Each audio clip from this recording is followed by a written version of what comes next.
got a couple questions. Really? But yeah, I did. Oh, okay. Yeah, Cool. people got curiosity. Okay. What you think this is, Josh? I didn't know. I'm a little man in a big world. Come No, on no. now. Okay, so let me start with my fangirling first and get this out the way.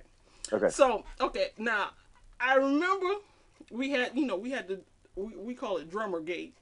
Okay. So we had a little drummer issue. So then when they scheduled the first concert in Chicago at the Double Door, Uh-huh. the question was for me, who the hell is gonna be drumming? Yeah. They finna pull out the iPod. You know Yeah. what I'm saying? Yeah. Yeah. So I'm like, so when I went to the show, I remember it's at the Double Door. Yeah. That was an awesome show. Now, mind you, the Double Door is a very intimate venue. So that kind of helped the It is. situation. Yes, it is. It's very intimate in a venue. Yeah. Yeah. Yeah. So I remember, and then I said, "Oh my God, when did they keep him a secret? Because this boy's drumming like he's been with the band from the beginning." Seriously, Josh, you was back there jamming, dude. I was like, "Oh my God, that was nice." So then, okay, so one of the questions I got was, how did you meet the band and how did you become their drummer? I met the band through a friend who's a drummer in Los Angeles, Mm-hmm. and he got the call about a band that was auditioning for drummers, and they were going on a tour, and he wasn't able to do the gig, so he asked me if I wanted to come down and audition.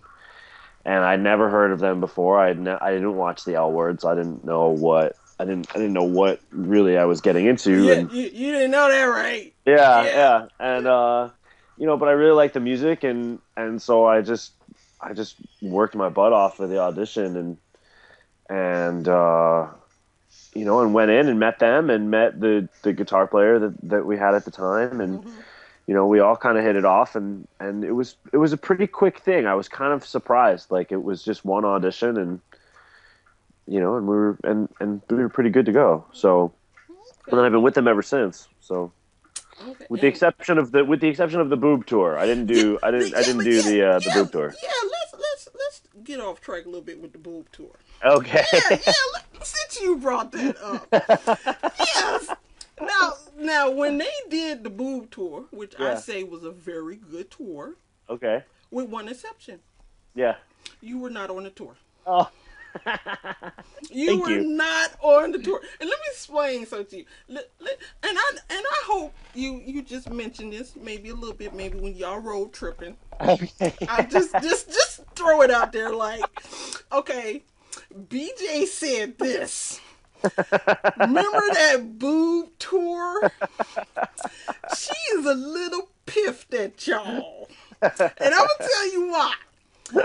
Because number one, Josh was not drumming on that tour, and I understand you had other responsibilities. I understand that because you're a working man. I understand. Well, there's some other stuff that goes into it. I Yeah. understand, but Yeah. let me check this out. Okay. Not only did you weren't on the tour, but then they put the other drummer in the video. Yeah. Yeah. Oh, I was too outdone with them. I was like, no, they didn't. They didn't do that. Oh, if you tell them, look, as a fan, I'm willing to wait for you. Oh, I thank am. you. You tell them. BJ said next time we do a video and there's a scheduling conflict, just put it out there that there's a scheduling conflict and we're waiting for Josh. Just put it out there. I'll wait for you. I seriously. Look. Let me tell you something, Josh. When you're used to a certain band thing, you're a fan, and Yeah. then one, goes, it's like a little fan shock, Yeah. So when I went to the House of Blues, when they came to Chicago, they went to the House of Blues. Yeah. So, I'm looking at it. Now, Brad's over there doing his, funky Brad thing. He Yeah. jamming on the thing. Yeah. Leisha and Kim, they working it out. Yeah. And I'm looking at this dude in the back. Josh, that didn't work. It didn't work. I'm sorry. I'm sure he's a nice person. I'm sure, but it didn't work for me. It didn't. And I want you to just pass it along. Okay, I will. That did not work. Because let me tell you something. I'm used to you. Josh, you're back there. You're like, okay, let me count this off. Okay. Yeah. You know what I'm saying? You're looking at Cam, you're looking at Alicia, you're like, we on this? And then you're in it. You know what I'm saying? And then every so often, you do the drummer point. Hey, I see you out there jamming. You know what I'm saying? Got my number. This dude here looked like he was bored. I swear to you, he's looking like, man, what am I going to eat tonight? Yeah. Ooh, yeah. Wow. Mm-hmm. I wonder what's going on at home. Well, that's how he looked drummy. Oh. He looked bored to death. I couldn't do it. You tell Alicia and them I love them to death. I enjoyed the music because Brad helped that out. Because, I'm fangirling on Brad. Yeah. Because, Brad take the guitar and he like, okay, you know what? I'm going to do a little funky little thing over here. You know what I'm saying? He work it out. But I got to that drum. I was like, no, I can't do him. And then when they put him in the video, my feelings were hurt. I was like, no, they didn't just do that to Josh. They didn't. I said, okay, I understand, but no. Yeah. So you tell them the next video, whenever that's coming, I need a couple of Josh scans. Okay. Just, to make up for it. Okay. I will pass the message along. That's right. That's right. Then if they, and then tell them this is how I'm going to support this. Tell them, look at the black and blue video, and then look at the video they did without you. That's all I'm saying. That's all I'm saying. That's it. That is my case. That's it. I will make your case. That's and right. I will That's state right. it plainly. I promise. And then because if they say no, my case is look at the black and blue video because that is one of my favorite videos, and then pan on over to the one without Josh. And you'll feel the difference. You just look at it. Seriously, you feel the difference. Thank you, Irma. I appreciate that. No, and I'm not being facetious or anything. Dude. I know. I feel it. I really appreciate it. It's like, dude, he was bored. I'm sorry. He looked like he was planning out his grocery list. I'm sorry. I can't do him. Okay, let's get to the next one. Okay, right. Now when did you start playing drums? Like, was this like, you was a little kid, you're like, I want the drums, Mom. I want the drum kit. I started playing when I was 6. So I've been playing for a long time. I'm 33 now. So. Wow. Okay. Yeah. Okay. Now I know you play other instruments. I do. I play. Let's see. I don't play any like horn instruments but I play guitar. I play keyboards. I sing. And I produce and write music. And I've had a couple studios, so I do that.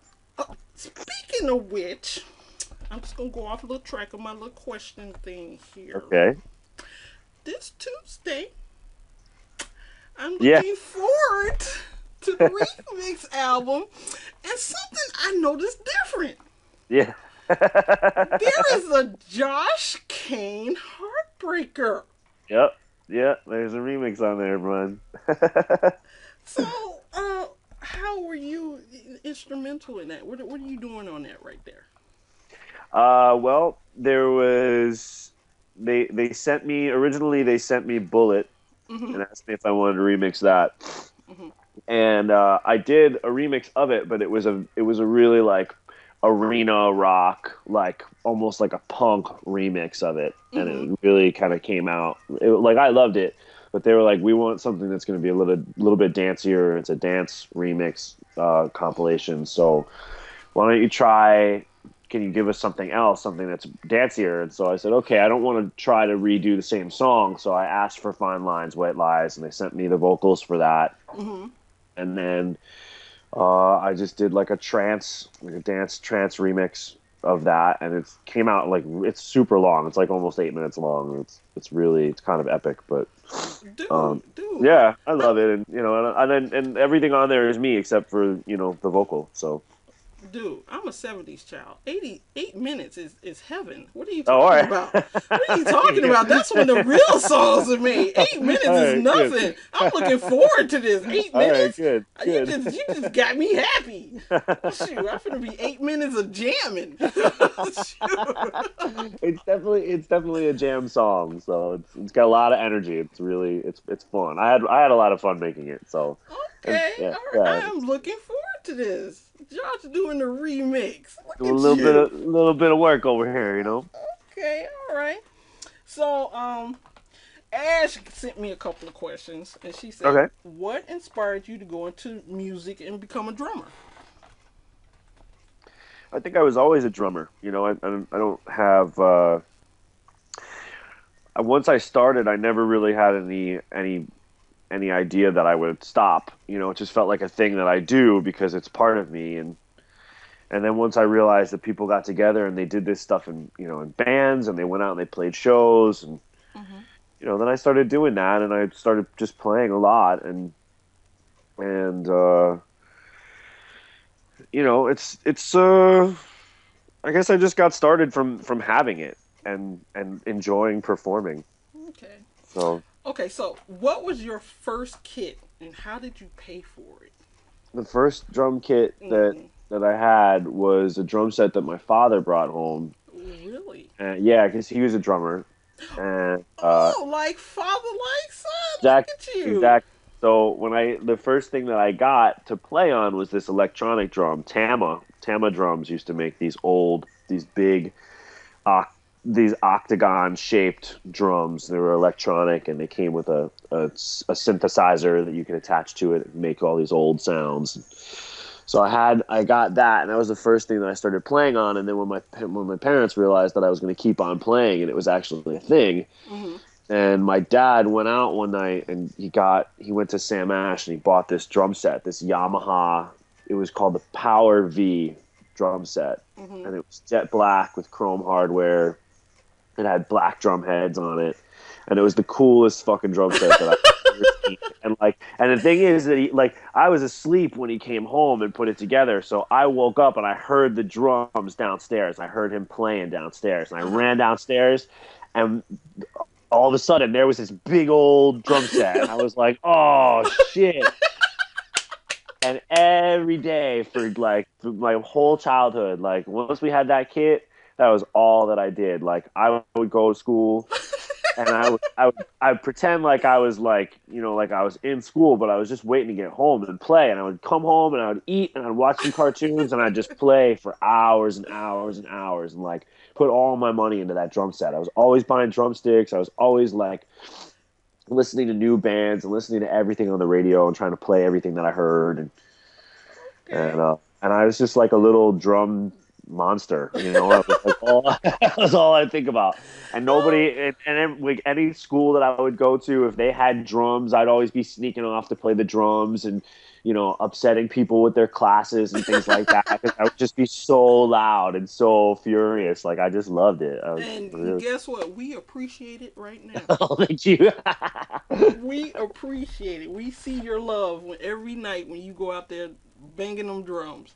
Well, thank you. Okay, so um, during this tour, the Future Souls tour, what kind of kit you using? It's a Gretsch Catalina. I think it's a Catalina Jazz Mm-hmm. kit. What it's called. Mm-hmm. It's a really low end. It's just a very basic drum set. Uh, Okay. but it's the same one that I used on the Nocturnes tour, the one that I was on with Brad, Mm-hmm. and it's just the really good cymbals. I play Paiste cymbals and Okay. Vic Firth drumsticks and I use Remo heads, and I feel like it's kind of like with any instrument. Like if the player is good, they can take a really basic instrument and make it sound great. Like a really crappy guitar player or a really crappy guitar in Eric Clapton's hands is going to sound amazing. Like just because he's such a good player. So I Mm-hmm. feel like even though it's a basic drum set, it's kind of like, I feel like I kind of want it to be encouraging to people in a way that you don't need to have a lot. You don't need to have the fanciest things to be out like making music. You don't need to spend tons of money. You just need to spend the money wisely, I and then learn how to maintain the instrument and learn how to play, and then everything will sound good. So I think that's true with anything. yeah, Sometimes I think people get caught up into the price of things yeah, they and want the to bling. They quality want, and the yeah, they want. quality of things, and just like sometimes just start small and build your way up. That's all. Right, right. Or just if the just because somebody else has something, like I used to look up to the guy who played drums for Metallica, and I used to want like a 90-piece drum set, and just because he had it, not necessarily because I needed it, it's because it Right, was it was his thing. right. And the older I get, the more I get I'm very particular about originality and authenticity and integrity. And I think that you got to make your choices because it's something that feels good to you, not because it's you want to be like somebody else. And That's true. That's true. so I agree with you there. Now yeah. let's go back to the tours. Okay. Now, the Common Reaction tour. Uh-huh. How did you like that tour? I think was that the first tour did you tour with the band? Yeah, yeah. That So was how was that? How was that? Did you like ever tour like that before you got with yeah. them? I toured like that before, but it Mm-hmm. was it was it was just very different because of the dynamic of the band. I mean, I was used to going out and touring with dudes that where it's very much like we don't care what kind of hotels we stay in, we don't care what we travel in, we don't care what we eat or anything. It's just getting to the show and maybe getting paid was something that was like that was it Mm-hmm. was that was the whole experience. Mm-hmm. And coming on with a signed artist that was like two women who like have this very high standard of living and this very high this high quality product. it was Mm-hmm. it was so different, and I was coming out of a like playing with like this thrash metal band, this like indie thrash metal band, Mm-hmm. so I was all like hardcore and then I'm transitioning into this like pop dance experience, and all of the fans are women, and yet there's no room for any men with these women. So that was kind of a trip in itself. I had to really get used to that. And then but I but had to, but I had to kind but of like learn. I had to kind of adjust to feeling not like an outsider because I was a man. Like I had. mm-hmm. It was a strange thing. It wasn't like the girls were part of that. Like they treat me. They've always been like so amazing, and just there's never been a question of equality or Mm-hmm. anything like that. It was more just a very new situation for me, and it brought up a lot. So I had to really, just kind of focus on the music and handle Mm-hmm. my shit, and just kind of trust. Well, I remember. I don't know if it was on the Common Reaction tour or I forget which tour it was. And I remember it was I forget the venue, but it was in Chicago.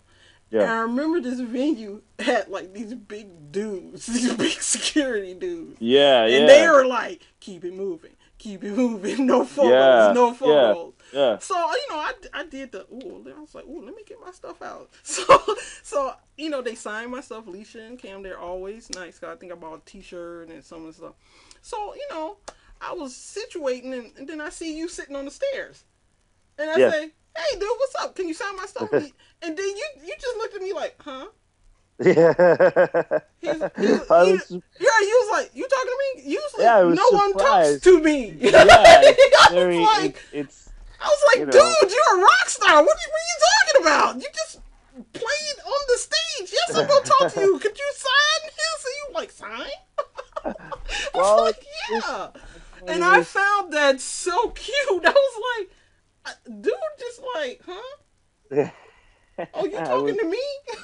I was surprised. It really seemed like, And you were very honest, like you are now, because he was like, "Dude," he was like, usually when no one really pays much attention to me. yeah. I was like, "No, dude, you're part of the band.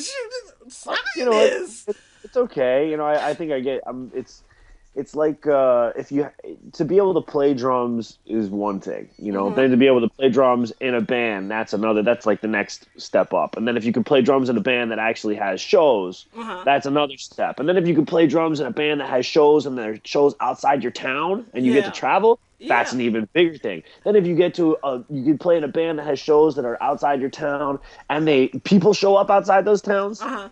that's like that's just another step up, you know. And the fact that we had so many people showing up and I get to play on these shows, I'm like, even if nobody wants to talk to me and I'm just kind of a fly on the wall, I still get to be here, you know. I still get to do all this stuff. I don't have to have a million fans, but I get to do what I love every day, and these people are amazing people that I'm traveling with, so can't really ask for much more than that, you know. If nobody wants my autograph, that's fine. Nobody wanted my autograph before I was on this tour, so not like anything really fucking changes. Oh no, no, no, dude! Please, if the fans don't appreciate you, they need a knock on the head. I'm sorry. I don't think it's about fan appreciation. I think it's just a little bit more about like being grateful for what you have, you know, and not looking at what you're not getting as Mm-hmm. like the whole focus. Like if I was to be out on that tour and like, oh man, here I am, I'm playing drums, I'm working my ass off, and you know, and I'm traveling and I'm in the band and nobody wants to talk to me. It would be like, what's the point of having all that great stuff if all I'm going to focus on is the fact that nobody wants to talk to me? It shouldn't matter. You know, it should just be like, you know, like those people that have like the big job and the nice car and the family and all that stuff, and they're still not happy. It's like, you know, then you're just not a happy person in general. You know, you can't look at the things that you have and feel blessed and feel like, you know, you have been acknowledged for something, you have been chosen for something, and you've been given these things as you know, as a reward for that, you know. And if you can't see that and you can't embrace it, then you know, maybe all the cars and all this stuff, you know, or the bands or the fans or anything is not really the issue. The issue is more about what you got going on inside and how you feel about yourself. And Josh, the girls got the trifecta with you, dude. yeah, Seriously, you are just awesome. thank you. Awesome. They did. Okay, so now tell me some stories. Okay, let's do it by tour. Okay, Common reaction tour. What common what reaction what was to it. what was some weird stuff you saw going on? What was like? What did I just walk into? Uh, What? Because I know that was like your first tour with them. yeah. So you know you were getting acclimated and getting used to things.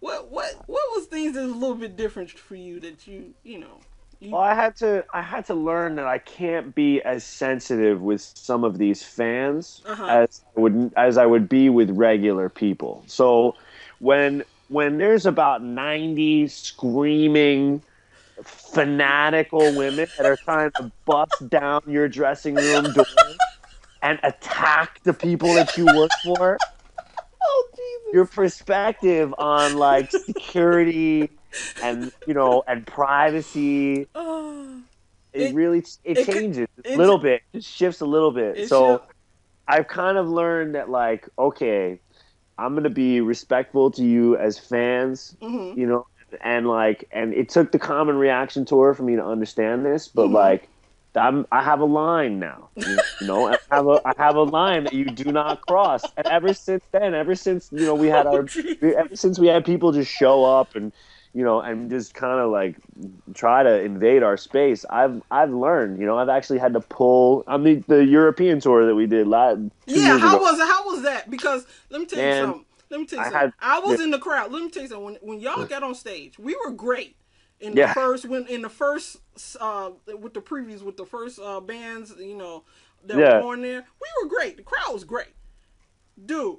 When y'all got on that stage, it changed. I felt the change. Yeah. All of a sudden it just got livelier, and then when I saw the girls running on the stage, I was like, what did that just go? And now mind you, when I was in the crowd, I Yeah. had to go there. Yeah. Never have I, when I've been to a concert, did I have to like actually turn around and talk to people because they started pushing, Yeah. and I was like, oh no, we're not going to do that, Yeah. you know. Yeah. And then There's yeah, I the was on the they lost their minds over there. I was yeah. like, now I know. I think I kind of see because I have a coworker who went to Beatles concerts, and Oh wow. she and I, you know, she knows I go to concerts, and she said it is, you'll never forget the feeling of going to a concert where everybody in the freaking building wants those people on the stage. Yeah, yeah, She said it's exhilarating but yet scary. And yes, I felt that at this moment at that European tour. I was like, yeah. oh my God, these women they about to do some things. Yeah, they feel like because they've waited for so long for the band to get there, Mm-hmm. and once it's finally there, there's something that people do where they get entitled, where they're like, well, I've been waiting for so long and I showed up, Mm-hmm. so I feel like I should be able to just like go backstage and meet them, or I feel like I should be able to take as many pictures as I want. I feel like I should be able to get anything, and it's kind of like Mm-hmm. it's kind of it's difficult to navigate that because that's how that person feels. They're a fan, and their opinion matters just as much as anyone else. But Mm-hmm. at the end of the day, like, they don't really make the rules. Like, you're buying a ticket to a show that's been set up by a whole bunch of other people, and if you're not allowed backstage, you're not allowed backstage. If you can't take pictures, you can't take pictures. Like, Right, right. and I like through as tours have gone on, I've kind of gotten a lot more used to becoming the person who will step up and say, "Look, I'm sorry, that's just not the way it works." Because security won't do it. Security looks at them like women and like innocent young little girls, and Oh no. I don't want to be mean to No. these, I don't want to be mean to these pretty young No. little girls because No, no. they're sensitive, and I'm kind of like, these pretty No. young girls are making the fool out of you right now because you're not security at this point. You're just a Yeah. guy that's looking. You're just checking out chicks at Right. this point. Like, we need fucking security. We need people that are gonna protect us and like enforce the rules. Right. And Well, as a fan now, I make it my business when I know you guys are going to be at venues. I try to make it my business to call or go to the venue's website to yeah, see what the rules are as far as cameras and stuff because I love to take photographs. yeah. So, but I also know that venues have certain rules. You can't they don't want certain cameras, but you can use this and no flash and all. And I try to be Well, people that are like, oh, I'll just sneak my camera in. yeah, I know, I'll just hang but out behind the line and yeah, take pictures I all day. understand, but it's best to ask because, Yeah, like you said, there are some security that is like kind of lax because we're women, but there are some security. Seriously, they are nuts. I yeah, don't mess around. When yeah. they say no, I'm wherever it need to go because I Right. don't even want to go there. Right, and then that's when I kind of have to step in and say, okay, look, guys, we're not in prison. You know what I mean? Like, Right, this isn't. You don't have to scare these people. You right. just But have to be you just have to be the asshole. You just have to be right, the right. bouncer. But That's all it is. Like, some venues are a little bit, yeah, so I make it my business whenever y'all are going out and about to check out the venue beforehand. no, Cause some venues are kind of lax. They don't yeah, care. yeah, They're like, look, whatever you're doing, just don't be disrespectful. If the band tells you to stop, just stop. yeah, yeah, Okay. yeah, yeah. I'm good with that. Okay, so I got a question. What type of music do you like to listen to? You know, Oh, I listen to everything. everything. Yeah, I really.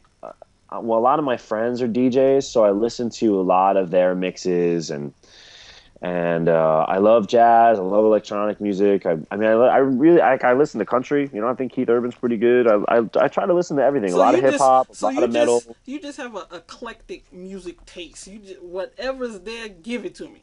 Well, you know. there's drums and rhythm in all music, and Mhm. I'm always trying to learn what it is that identifies the style of music. I feel like the types of instruments and the beat defines the music. So since I'm always trying to learn to pick up the beat, and I like to play by ear, and I want to be able to play whatever I hear. So Mhm. I try to listen to as much music as possible, and that way if someone's up on stage and they need a drummer, even if they're playing like some weird, strange Russian or ethnic music, and like hopefully I've listened to enough music that I can at least sit with them and follow Okay. and make music. I'd like to be able to make music with anybody. So That's it's kind of that's kind of neat. yeah. Alrighty. Okay, I got one last question for you. Okay. I don't know if you can answer it, but Okay.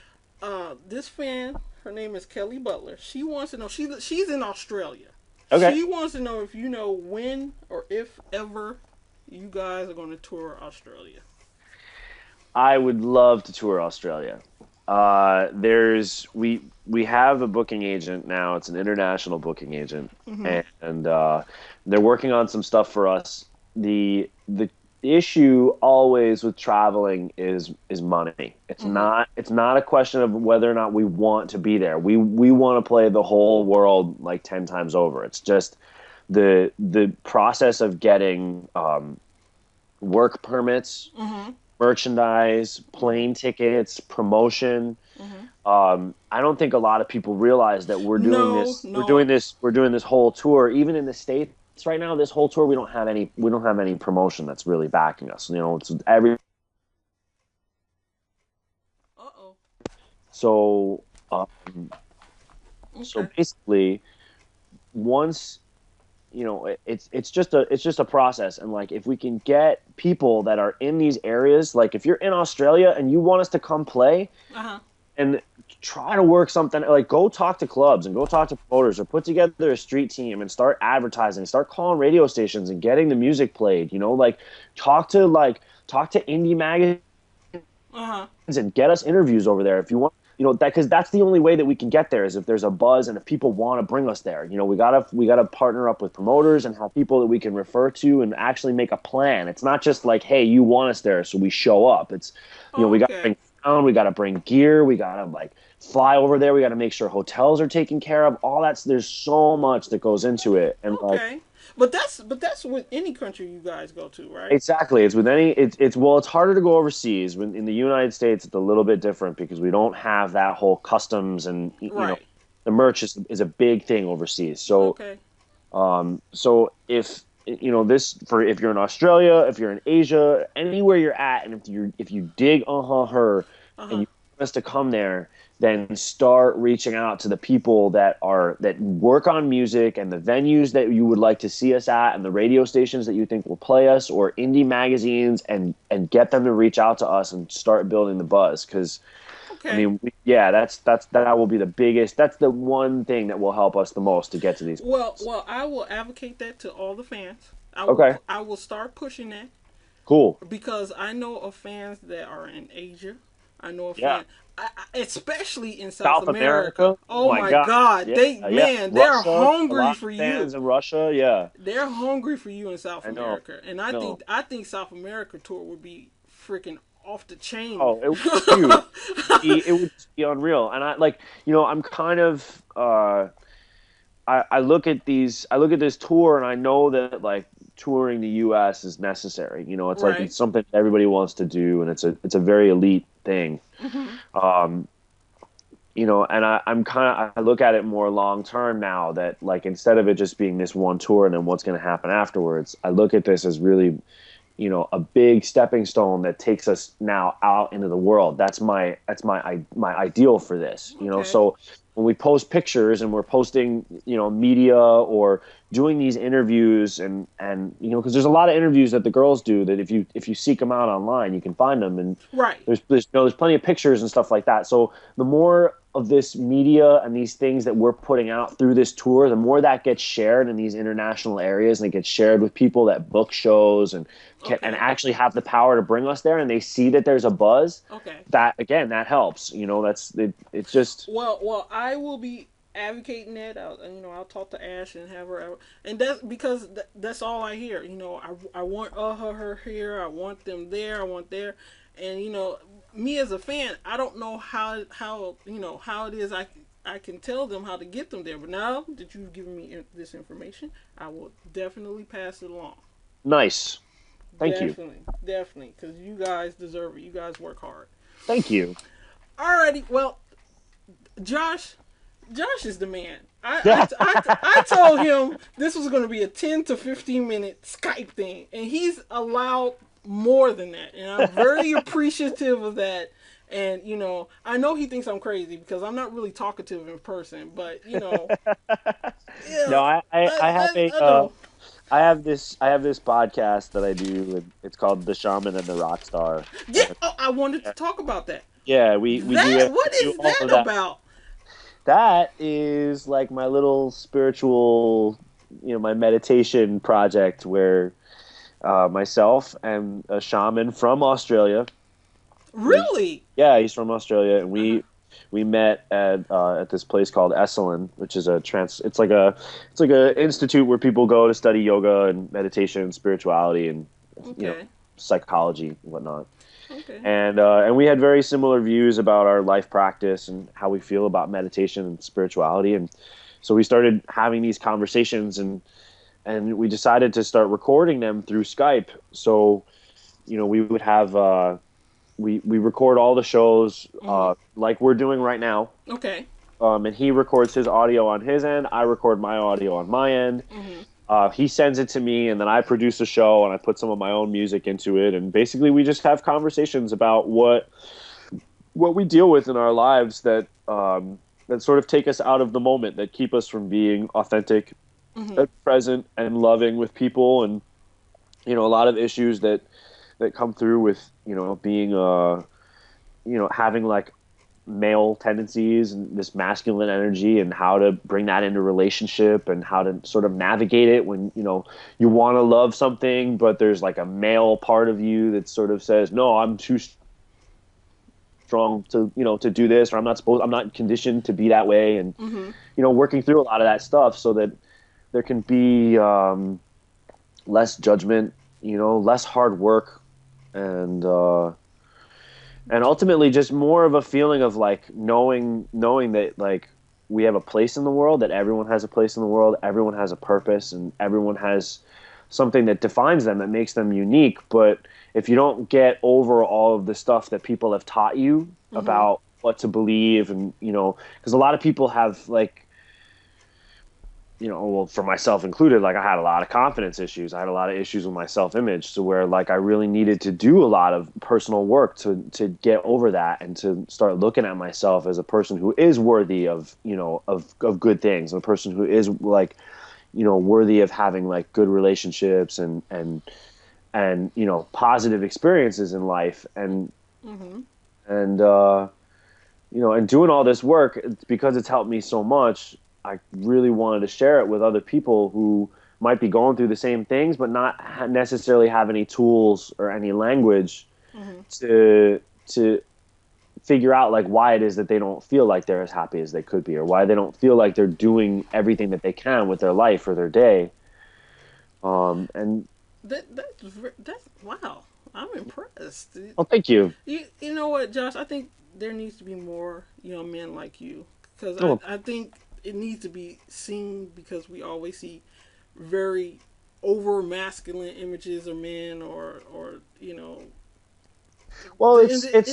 I just I mean, you really don't hear men actually get deep, because it's not a very popular thing to do. So I think I think it's a white people's problem. I think white people, honestly, like, and I people kind of look at me weird when I say this because I'm white, and I'm like it's like this. It's a problem with straight white men, that they don't really have no, the capacity. They I don't. think it's a little bit more than that.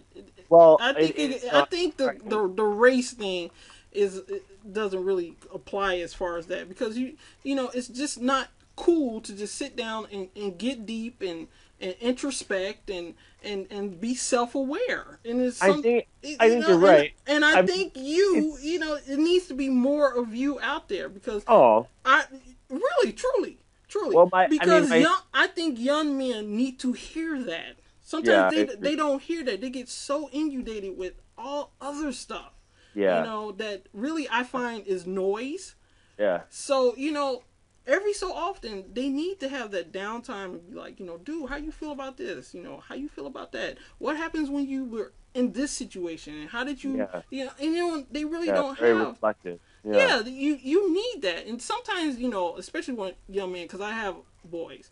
yeah. Sometimes they get that, depending on where they're at with coaches and programs, which is why I always stress to them to like get into music or get into sports, because sometimes those teachers are like mentors, and they force them to be like, well, think about this, and how did you do that, and see if you can find another path, Yeah, and that is needed, yeah, because sometimes I swear, Josh, sometimes the young men, they do things, and then it takes like a very bad situation for them, which I sincerely believe they shouldn't have gotten in the first place, to be like, why the hell did I just do that?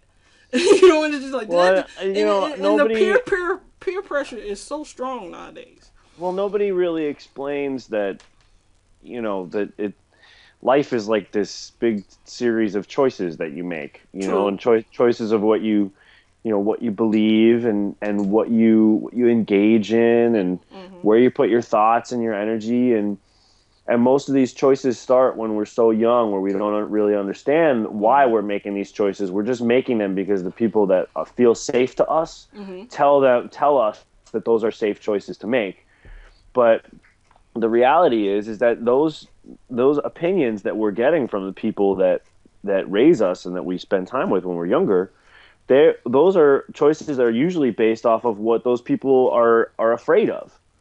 So we're really just inheriting fear, and not learning how to make our own choices based on how something feels to us in the moment.